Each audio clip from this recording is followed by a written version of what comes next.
It was my mother who hurled the terrible insults and forbade me from attending her party. But she forgot one thing. I didn't just have a seat at the table, I owned the entire building. When the billionaire guest bowed and whispered, "Hello, boss?"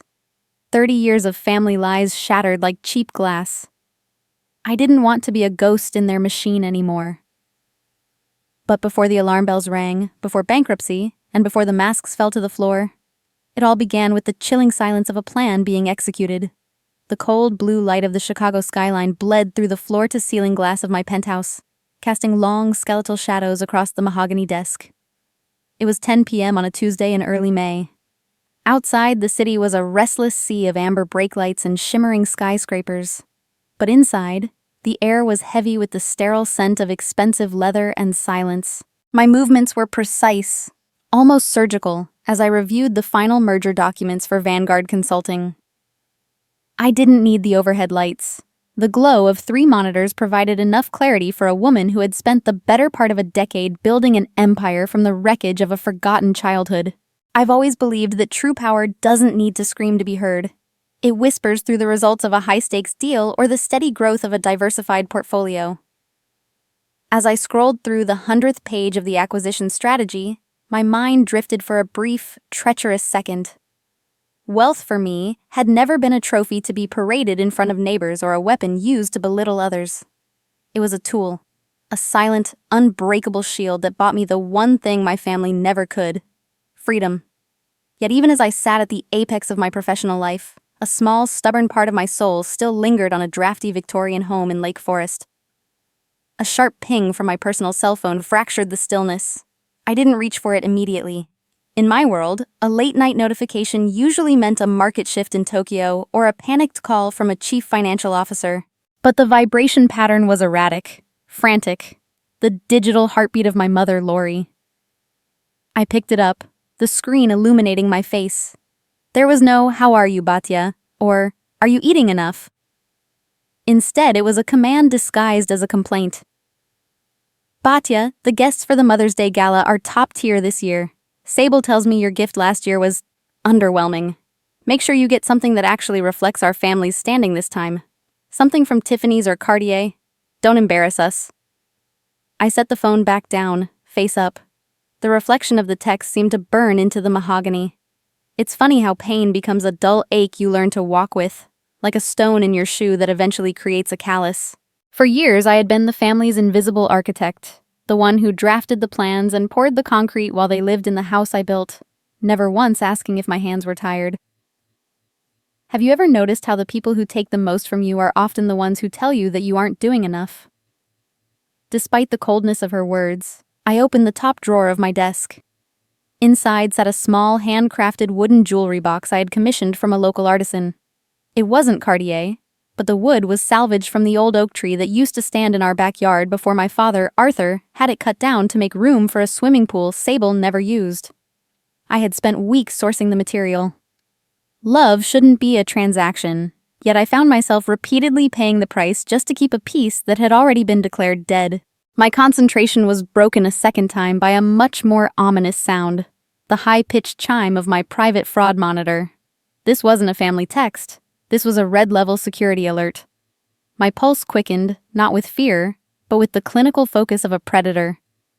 I pulled up my personal credit dashboard, and there it was. A massive, high-interest commercial loan for $200,000, recently approved and tied directly to my social security number. The air in the penthouse felt suddenly thin. I didn't panic. I investigated. Within minutes, I had traced the digital trail. The loan had been funneled through an anonymous LLC, but the IP address used for the final signature was one I recognized instantly. It originated from a device I had gifted to my sister, Sable, last Christmas. The funds were already being dispersed to contractors for a boutique medical spa venture in Lake Forest. Sable's latest attempt to play it being a business mogul without ever clocking a single hour of real work.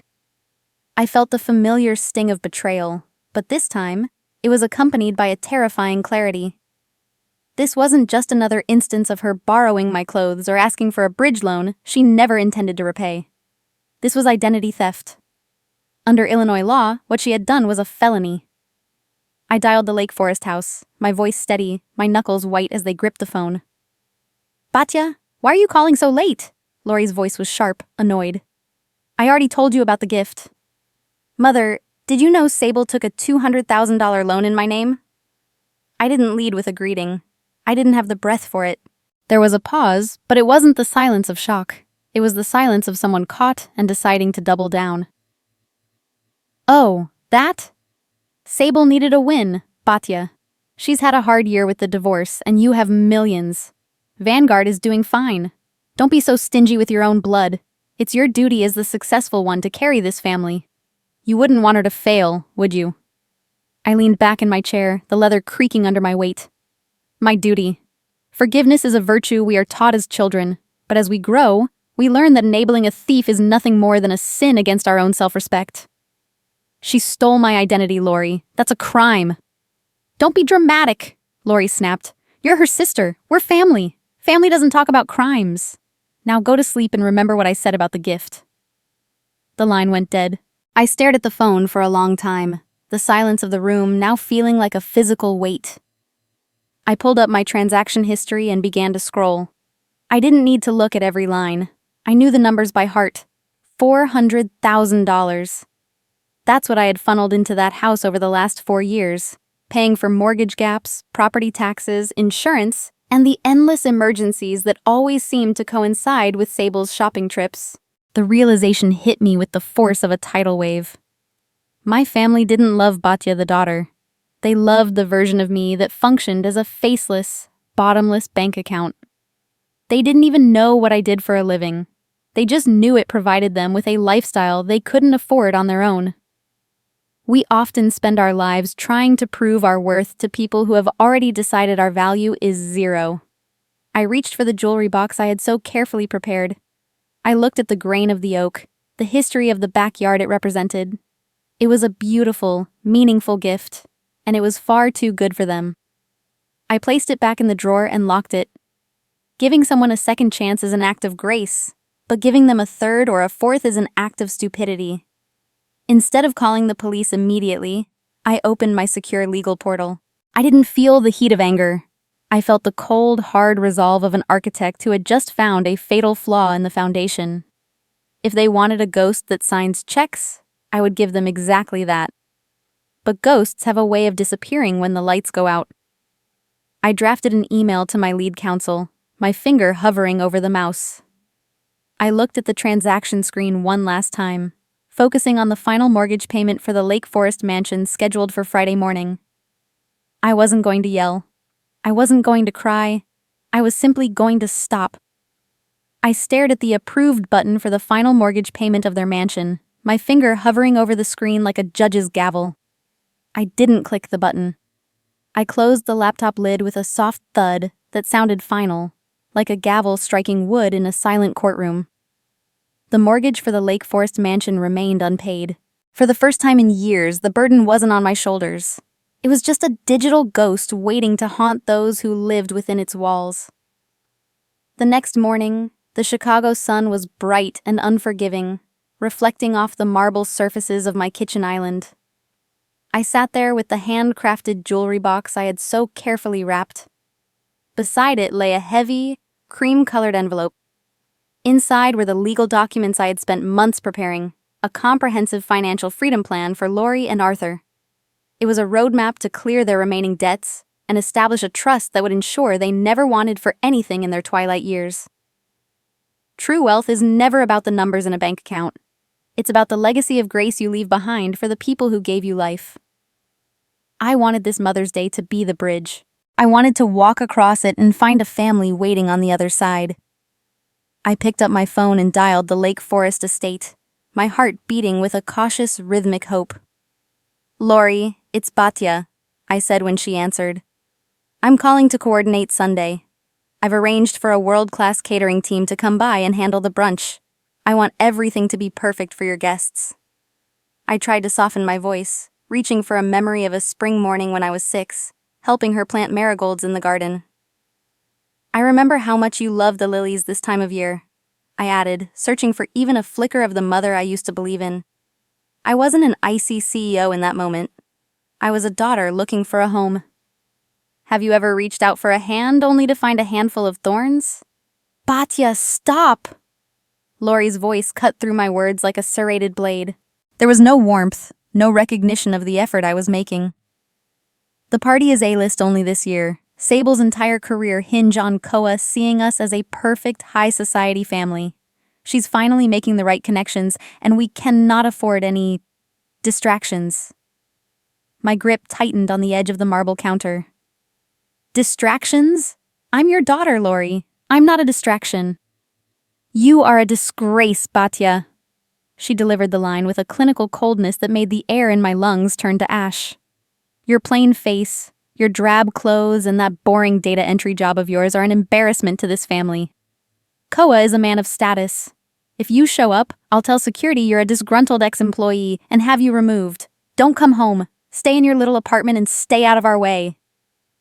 The silence that followed was deafening.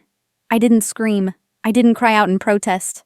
I simply stood there, my knuckles turning white against the stone, my voice dropping to a whisper that barely disturbed the air. I am your daughter, Lori. I am a human being, not an inconvenience to be managed. But she had already hung up. I stared at the dead screen, the rejection settling into my bones. We cannot choose the blood that flows through our veins, but we must choose the dignity that guides our steps. When a door is slammed in your face by the people who are supposed to welcome you home, it isn't a loss, it is a redirection. I walked back to my office and opened my secondary laptop. The guest list for the Mother's Day Gala sat on the screen, and Koa's name was at the very top. I pulled up the confidential contract we had signed just 48 hours ago. Vanguard Consulting, my firm, was now the lead advisor for Koa's $500 million acquisition. The irony was a bitter, heavy weight in my chest. While Lori was preparing to beg Koa for a small investment to fund Sable's vanity projects, Koa was currently sitting in his hotel suite, waiting for my permission to move his entire capital. I looked at the jewelry box on the table. The craftsmanship was beautiful, the sentiment behind it even more so. I didn't throw it away. I didn't burn the trust documents. I simply walked to my wall safe, placed them inside, and turned the dial. Kindness without boundaries is not a virtue. It is a form of self-destruction. Lori wanted a successful family to show Koa. I would give her exactly what she asked for. I would attend that party, but I wouldn't be the disgraceful daughter she tried to erase. I would be the woman Koa answers to. I would be the boss she has never bothered to meet. I picked up the phone and called my lead counsel. Cancel the debt clearance plan for the Lake Forest estate, I said, my voice as steady as a surgeon's hand. Everything. The mortgage, the taxes, the utilities. Let them feel the weight of the life they've been living. Then I dialed Koa's private line. Koa? It's Batya. About that meeting on Sunday. Change of plans. I'll meet you at the Warren residence in Lake Forest at 3 o'clock. We have business to settle, and I want to do it in person. I stood by the dark glass of the window, my reflection a stranger with cold, resolute eyes. For 30 years I had lived in fear of losing their love. Now I felt a strange, quiet power blooming in the center of my chest. You only become truly dangerous when you realize you no longer need anything from the people who hurt you. The air at Vanguard Consulting HQ was thick with the hum of high-end servers and the rhythmic clicking of keyboards. It was a world I built with blood, sweat, and sleepless nights. But as I sat in my glass-walled office 2 days before Mother's Day, a sharp alert from my cybersecurity lead shattered the professional hum. Someone had breached the Alpha project, the multi-million-dollar acquisition strategy I had meticulously crafted for Koa. My heart didn't skip a beat. It slowed down, focusing every ounce of my intellect on the digital signature of the intruder. I tracked the login with clinical precision. The entry point wasn't a sophisticated hacker in a dark room halfway across the globe. It was a tablet logged into the home Wi-Fi of the Lake Forest estate. The very device I had bought for Sable last Christmas so she could find herself through digital art. She hadn't found herself. She had found my life's work. My sister hadn't just stolen my money this time. She had reached inside my mind and tried to cut out my heart. She had downloaded the entire confidential strategy, every proprietary metric and negotiation tactic I owned.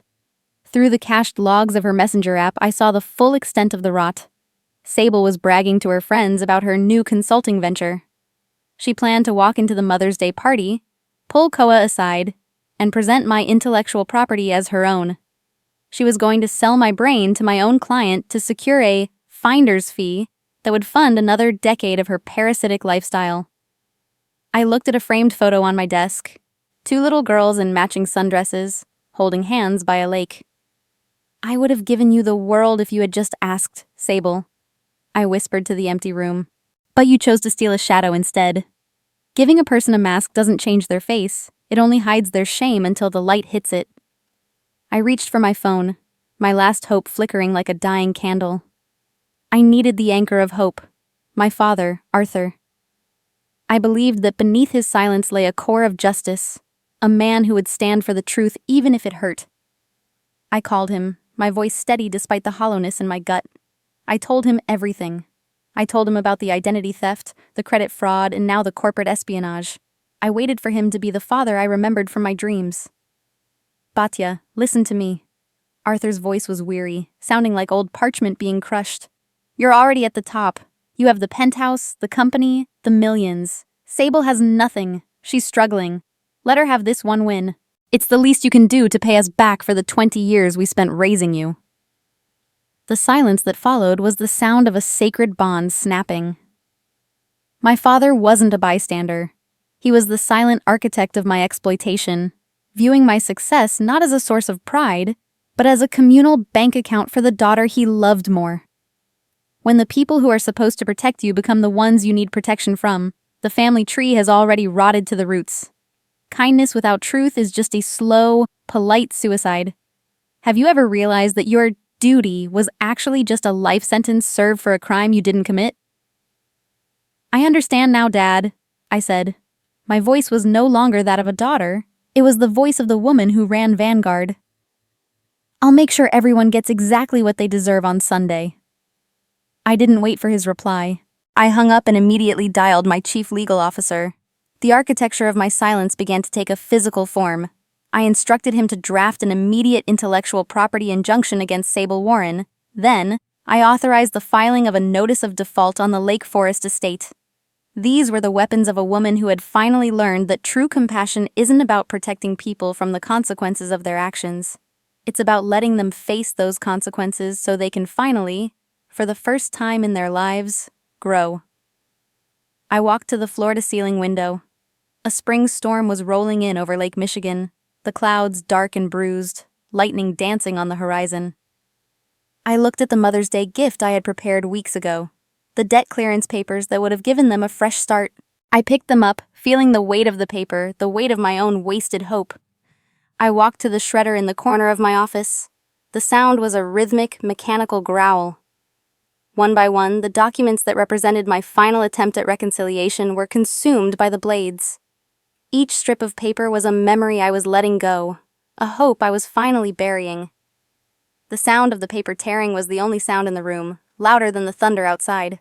I wasn't just shredding a gift, I was shredding the person I used to be, the girl who was desperate to be loved by people who only saw her as a utility. I picked up my phone and called Koa. His voice was calm, a professional anchor in the middle of my personal storm. "Koa, the strategy for Sunday has changed," I told him. I watched the last strip of the mortgage clearance disappear into the shredder. "We're going to show them exactly what a real disgrace looks like. I'll see you at the Warren estate at 3 o'clock. I stood in the dimly lit office, my reflection in the glass illuminated by a sudden flash of lightning. I didn't panic. I wasn't trying to fix things. I was free. The last piece of paper vanished into the blade, and as the machine fell silent, I realized I wasn't just tearing up a gift. I was tearing apart my old self. The shredder's mechanical growl faded into a heavy, absolute silence. I stood in the center of my office, the darkness of the Chicago night pressing against the glass. I wasn't looking for a way to fix things anymore. I was free. The last piece of paper, the physical manifestation of my hope for a family, had been reduced to confetti. As the machine went silent, the person I used to be, the one who begged for a crumb of Laurie's affection, was gone. Saturday morning arrived with a clinical gray light. I sat at my dining table, the city below waking up in a rush of traffic I felt entirely detached from. I opened my laptop and began a financial audit of the digital ecosystem I had built to sustain the Warren family. For years, I had functioned as the silent engine under their hood. I scrolled through the recurring payments, Lori's Platinum Country Club membership, the premium cable packages, the high-interest credit cards Sable used like toys. These were the very tools they used to fund a life of luxury that had no room for me. It is a bitter truth that true generosity requires a willing giver and a grateful receiver. Without both, it isn't kindness. It is merely a robbery of the soul. With a series of precise, cold keystrokes, I began the severing. I logged into my primary banking portal and revoked every authorized user status linked to my accounts. I felt a strange, somber sense of justice with every click. No more automatic transfers. No more emergency overdraft protection for Sable's shopping sprees. Then, I initiated the most critical step. I filed an immediate identity theft affidavit with the major credit bureaus. I included the evidence of the $200,000 loan Sable had illicitly taken out in my name. Under the Fair Credit Reporting Act, this would effectively freeze her ability to move another cent of my capital. I wasn't doing this to be petty. I was protecting my legal standing from the felony my own sister had committed. Stopping the flow of money was the only way to make them see me as a person rather than a portal. Have you ever noticed how quickly family duty disappears when the bank account hits zero? I was no longer the disgrace they could kick around. I was the oxygen they were about to realize they couldn't breathe without. By noon, I was sitting in the mahogany-lined office of my real estate attorney. The air smelled of old paper and expensive espresso. We reviewed the deed to the Lake Forest mansion. My parents had lived there for 30 years, and Lori often spoke of it as her ancestral domain. But the truth, buried in the fine print of an LLC I controlled, was different. I was the sole deed holder. They were merely tenants of my grace, living in a house I had saved from foreclosure twice. "The paperwork is ready, Batya," my attorney said, sliding a fountain pen toward me. I looked at the notice of termination of tenancy. Under Illinois law, they would have 30 days to vacate. I felt a momentary pang of melancholy, a ghost of the little girl who once felt safe in those hallways. But then I remembered Lori's voice calling me in embarrassment. We often confuse duty with sacrifice, but you cannot pour from an empty cup, especially when the people you feed are the ones who punctured it. I signed the document. However, even in my detachment, I couldn't be the monster they were. I instructed my lawyer to set aside a modest, irrevocable trust. It was strictly for Arthur's future medical expenses and a small, clean apartment in a quiet suburb. "I will not let him suffer physically," I whispered, the pen still heavy in my hand. "But I will no longer fund his silence." I was drawing a line in the sand, one made of self-respect, not hatred. The afternoon transitioned into a tranquil, cinematic stillness. I returned to my penthouse to prepare for the gala I had been forbidden to attend. I stood before my mirror, but I didn't see the plain-faced girl Lori tried to project onto me. I saw a woman who had survived a war of attrition. I chose my attire with care. A bespoke, midnight blue suit tailored to perfection. It was the uniform of a CEO, a garment that commanded the room before a single word was spoken. I checked the safe in my dressing room. The jewelry box remained inside, locked away. It was a gift they hadn't earned, and perhaps never would. My phone buzzed with a final confirmation from Koa. He was fully briefed on Sable's attempt to steal my intellectual property. We were no longer just business partners. We were an alliance. We were about to become the two most powerful people in a room full of people who traded in shadows and lies. The greatest revenge is not to be like your enemy. I wouldn't go to Lake Forest to scream or throw wine. I wouldn't beg for a seat at their table. I would simply exist as the truth they had tried so hard to bury. I realized that my presence wouldn't just be an inconvenience, it would be a mirror. And they weren't ready to see what was looking back at them. As the sun set, painting the Chicago skyline in bruised purples and golds, I stood on my balcony. The wind off the lake was cool, carrying the scent of rain. I looked at my phone one last time. I knew that by tomorrow morning, the frantic calls would begin. Lori would try to pay for the florist and find her card declined. Sable would try to buy a last-minute dress and find her credit frozen. The silent purge was complete. I turned off the device and stepped back inside. I watched the last light in the skyscraper across from me blink out, leaving me in a darkness that felt, for the first time, like home. The drive to Lake Forest was a blur of emerald lawns and wrought iron gates, a world designed to hide the rot behind a veneer of manicured perfection. I steered my car through the familiar winding roads, the heavy silence of the cabin a stark contrast to the storm I knew was brewing. By the time I reached the Warren estate, the driveway was already lined with luxury sedans and sports cars. Sunday afternoon had arrived, and with it, the high-stakes performance my mother had spent a lifetime rehearsing. Stepping out into the humid May air, I could hear the distant clink of crystal and the hum of polished laughter. The garden was a masterpiece of deception. White peonies and lilies, flowers I had paid for 3 weeks ago, adorned every table. The scent was cloying, almost suffocating. Chicago's elite moved through the grass like colorful, predatory fish, oblivious to the fact that the very ground they stood on was trembling. Koa was there, positioned near the koi pond, looking every bit the high-profile investor the family was desperate to hook. He stood with a glass of mineral water, his posture impeccable, his expression a polite mask of boredom. But I saw his eyes. They were constantly shifting toward the entrance, searching for the person who actually held the keys to his empire. Lori and Sable were draped over him like expensive ornaments, their voices a constant fawning drone. It was a spectacle of shallow arrogance, a desperate play for a future they hadn't earned. The first crack in the facade appeared near the buffet line. I watched from the shadows of a large oak tree as the lead caterer cornered Sable. He was whispering urgently, his brow furrowed, a printed invoice in his hand. Sable's laughter didn't reach her eyes as she waved him off with a sharp, dismissive gesture. I could almost hear her lying about a minor bank glitch, or a security hold on her high-limit cards. Her heart must have been pounding against her ribs like a trapped bird, but her face remained a mask of entitlement. She didn't know that the glitch was me. Taking a deep breath, I adjusted the lapels of my navy suit. This wasn't the drab, disgraceful outfit Lori had demanded I wear. It was a statement of fact. I walked out from the shade, my heels clicking firmly against the stone path. The sound seemed to ripple through the garden, a rhythmic intrusion into the soft music. People began to turn. Conversations faltered. There is an unmistakable aura that comes with true, self-made authority, and the guests sensed it before they even knew my name. Lori was the first to spot me.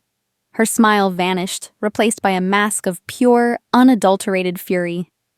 She moved toward me with Sable close behind, their silk dresses rustling like dry leaves. They didn't come to greet me. They came to intercept me, treating my presence like a virus that threatened to destroy their carefully curated ecosystem. Lori's face was inches from mine, her breath smelling of expensive gin and desperation. "Batya, I told you not to come," she hissed, her voice a jagged whisper. "You look like a fool in that suit. We told everyone you were away on business. You're a disgrace, and if you think you're going to embarrass us in front of Koa, you're mistaken. Get out before I have the staff escort you to the gate." I looked at her, and for the first time in my life, I felt a profound, quiet pity. A mother's heart is supposed to be a sanctuary, a place where a child finds safety from the world's storms. But hers had become a courtroom, where I was always the defendant. Always found guilty before the trial even began.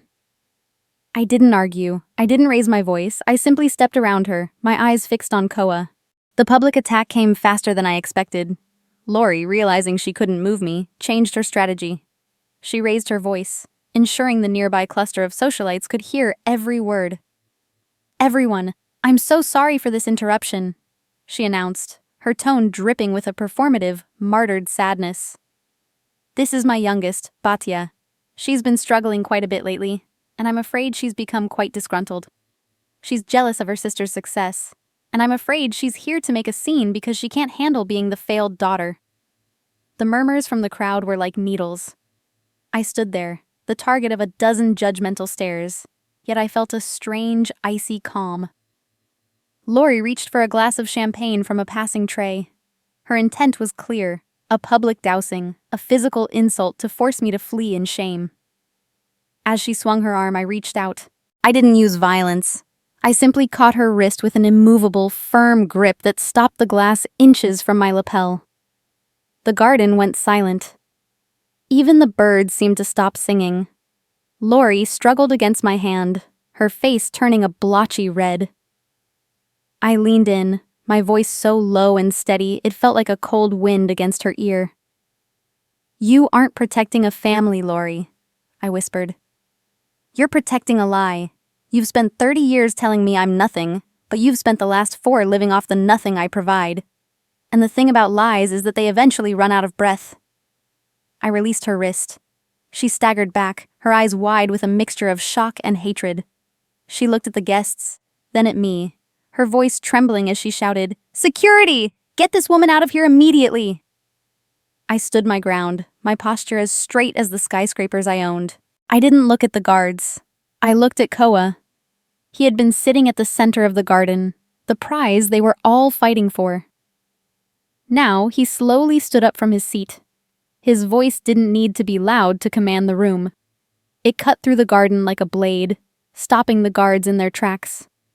"That won't be necessary," Koa said, his eyes locking onto mine with an intensity that made Lori gasp. The man they had been desperately fawning over took a single step toward us, and the air in the garden suddenly felt very, very cold. Lori's hand was a frantic, bird-like weight in my grip as she signaled the guards.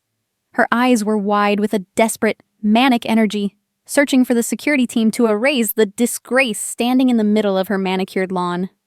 But the air in the garden had shifted. The atmosphere didn't feel like a summer party anymore. It felt like the heavy, ionized silence just before a lightning strike. The guards hesitated, their eyes darting from Lori to the man who had just stood up from the center of the event. The person who moved first wasn't a guard. It was Koa, the man everyone had spent $30,000 in catering and decades of lies trying to impress. Koa strode across the grass with a clinical, predatory grace. He ignored the guards and stepped right past Lori's reaching hands as she began a stuttering explanation about my mental instability. He stopped exactly 3 feet in front of me. The garden went so quiet I could hear the wind rustling through the oaks at the edge of the property. Then, with a respectful, professional bow of his head, he spoke. "Hi, boss. I've been waiting for you," Koa said, his voice carrying clearly to every socialite and family member in attendance. "I apologize for the delay, but I didn't realize you were being treated with such unique hospitality." The silence that followed was absolute. I watched the color drain from Lori's face, a gray, ashen pallor that made her look older than her years. Her jaw literally dropped, the glass of champagne she had tried to hat at me earlier now dangling precariously from her fingers. Behind her, Sable had frozen mid-sip, her eyes wide with a terror that only comes when the ground you've stood on for years finally turns to water. They had worshipped the VIP for months, unaware that he was simply an associate of the daughter they had spent a lifetime trying to bury. I looked at my mother's pale face and felt a profound, heavy sadness. You can't see the mountain when you're too busy staring at the pebbles in your path. I felt no joy in her fear. It was simply heartbreaking that it took the respect of a powerful man to make my own family actually see me. I maintained my professional composure, nodding back to Koa. "Thank you, Koa. I believe we have some business to finish that takes precedence over this social gathering." Koa turned his gaze toward Sable. His eyes were cold, reflecting none of the warmth he had feigned during her presentation earlier. "Speaking of business, Sable," he said, his voice dripping with icy precision. "That alpha project strategy you just pitched to me? It was quite impressive, especially considering the intellectual property, the trademark, and the federal copyright for that exact strategy are all registered to Batya Warren. In the corporate world, what you just did is called espionage. In a courtroom, it's called fraud." Sable began to stammer, her voice rising into a thin, hysterical pitch. "No, Koa, you don't understand. Batya is just a data entry worker. She probably found my notes and—" She was cut off by the sound of heavy boots on the stone path. 2 plainclothes officers from the Lake County Sheriff's Office entered the garden, their expressions grim and professional. Lori gasped, reaching out to them as if they were there to save her. "Officers, thank goodness. This woman, my daughter, is trespassing and harassing our guests." The officers didn't even look at me. They walked directly to Sable. "Sable Warren?" one asked, his voice echoing in the silent garden. "We have a warrant for your arrest on charges of identity theft and financial fraud, specifically related to the illicit opening of a $200,000 line of credit using Baya Warren's Social Security number." The reality of the Illinois Financial Identity Theft Act isn't a family squabble, it's a felony proceeding. The garden watched in stunned horror as they began to read Sable her Miranda rights. The golden child was being handcuffed in front of the very guests she had tried so hard to impress with her stolen genius. She began to scream, her voice cracking as she turned to me. "Batya, stop them! Tell them it was a mistake! We're sisters!" I walked over to her, looking her directly in the eyes. I didn't feel vindictive. I felt like a doctor performing a necessary, painful surgery. "I'm not doing this to hurt you, Sable," I said softly, so only she could hear. "I'm doing this because if I keep paying for your mistakes, you'll never learn how to be a person of character. This is the only way you survive yourself." Lori tried to launch one final verbal assault, her face twisted with a desperate, ugly rage. "You've destroyed this family, Batya. You've ruined your sister's life for a grudge. How could you be so heartless on Mother's Day?" Beside her, Arthur stood paralyzed. He looked at the handcuffs, then at the daughter he had told to be silent and let her sister have a win. For the first time, he looked at the house, the cars, and the wine with eyes that saw the truth. I looked at both of them and spoke for the last time as a member of their household. "I didn't destroy this family, Lori. I simply stopped being the glue that held your lies together. A house built on a foundation of deception cannot stand the weight of the truth." I turned to the remaining guests, the people who had spent the last hour judging me based on my mother's lies. "You should know," I said, my voice steady and clear, "that the very air you're breathing in this house was paid for by the disgraceful daughter. The mortgage, the taxes, the very chair my mother is sitting in, they were all funded by me. You didn't lose a daughter today, Lori. You lost a bank account. You never actually had the daughter because you never cared enough to look for her." The silent purge I had initiated in my penthouse was now complete. Koa stepped forward and handed me a tablet. On the screen was a real-time notification from my primary bank. Every account linked to the Warren name, every authorized user card, and every utility payment had been terminated. The balance for the estate was officially at zero. The sun began to set over Lake Forest, casting long, jagged shadows across the lawn where my sister had just been led away in handcuffs. Lori fell into a chair, her expensive designer dress staining in the grass, as I turned my back on the ruins of my childhood. I had been erased from their hearts long ago, but today, I was the one who drew the final line. The sun began to dip below the Chicago horizon, casting long, bloody orange shadows across the messy garden. The elite guests had fled in a fever of whispers and side-eye, leaving behind only the debris of a ruined masquerade.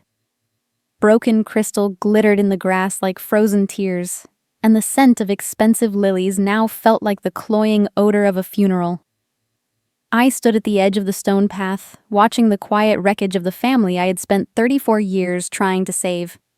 I had been erased from their hearts long ago, but today, I was the one who drew the final line. The air was heavy, terminal, and profoundly quiet. Lori sat on the damp grass, her designer silk dress staining as she stared at the empty driveway where the squad car carrying Sable had disappeared.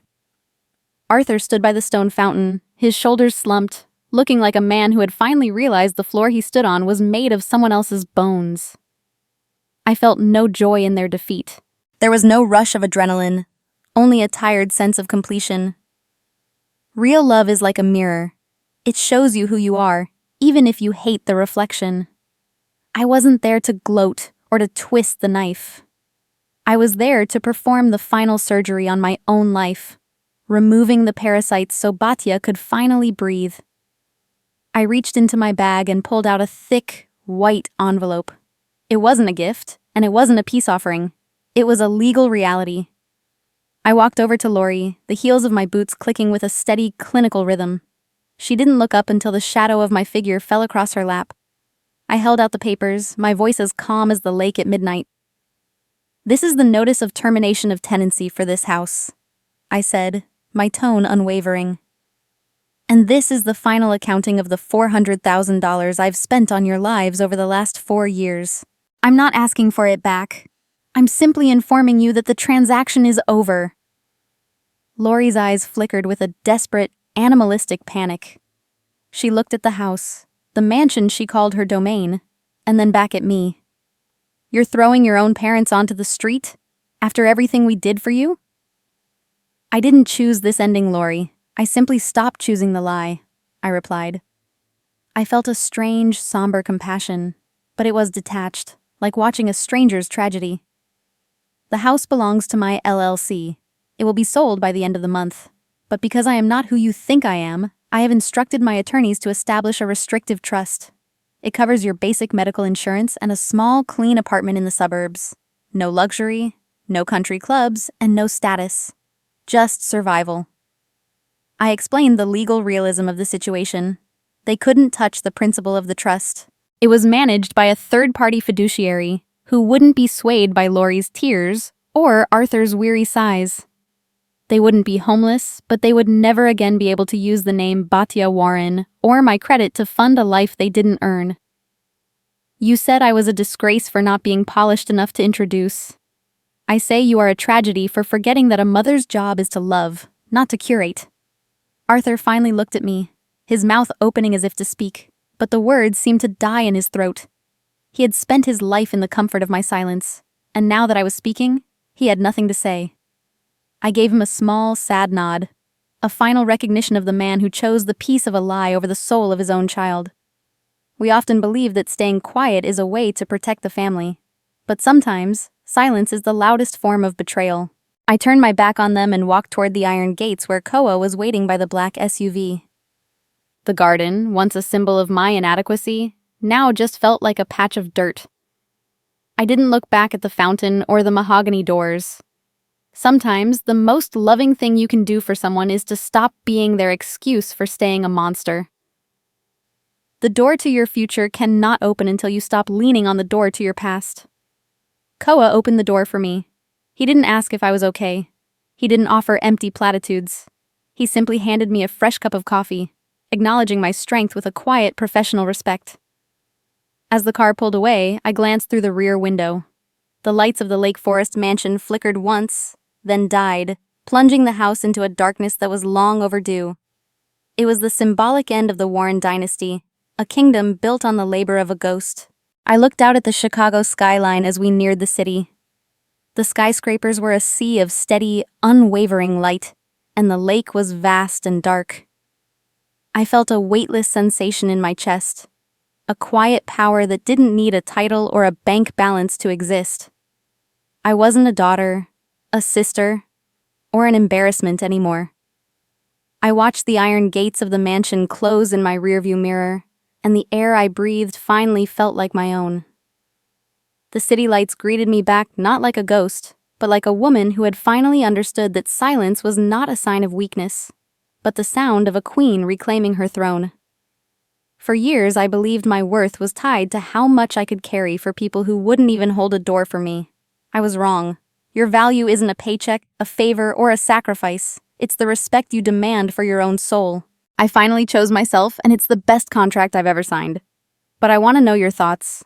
Was I too cold to my own blood, or was this the only way to finally breathe?